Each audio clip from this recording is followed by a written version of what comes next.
All right, so let's get started. We're going to introduce our first guest today. It's the wonderfully talented and amazing Perry Fenton.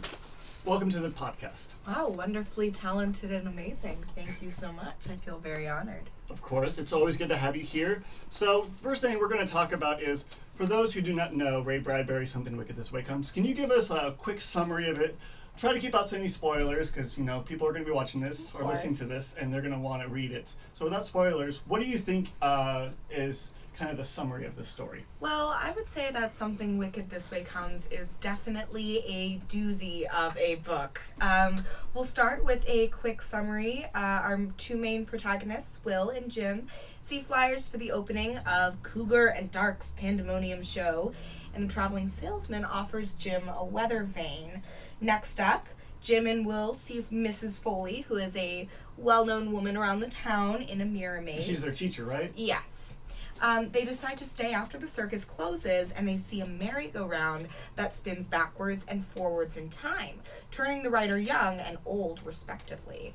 Jim and Will see one character, Mr. Cougar, who, as we mentioned before, is one of the owners of Cougar and Dark's circus, and he uses this machine to turn into a little boy that they refer to as the nephew, in order to trick Mrs. Foley into falling prey to the carnival's charms. Next up, and in trying to defeat Cougar, Jim and Will end up aging Cougar to the point of almost death. They grab the police and they come back to see that Mr. Cougar has gone and has been replaced by a new act, Mr. Electrico, which is essentially an animated corpse of Mr. Cougar. No one believes the two children. It almost seems like none of these characters can die. Is that going to be a problem for Jim and Will? Well, we will see now, won't we? That's very exciting. The carnival begins to hunt the children, and they hide. Mr. Dark sends the Dust Witch, who is one of the characters in the carnival, after Jim and Will, but they luckily defeat her.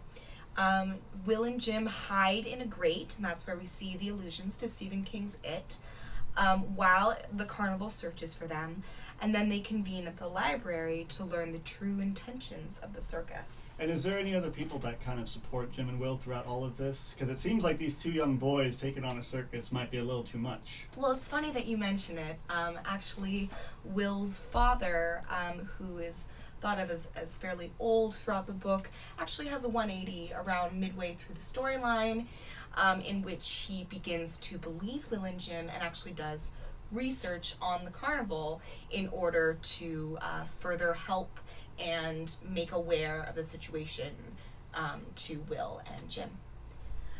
Lastly, Jim and Will are, spoiler alert, taken by the circus, but Will's father, armed with his new knowledge, goes into a final battle with Mr. Dark. Now, do they win? Do they lose? What happens next? Well, I guess you'll have to read the book to find out. All right. Well, you heard it here. That's basically how the book is in summary. Thank you, Perry, for that.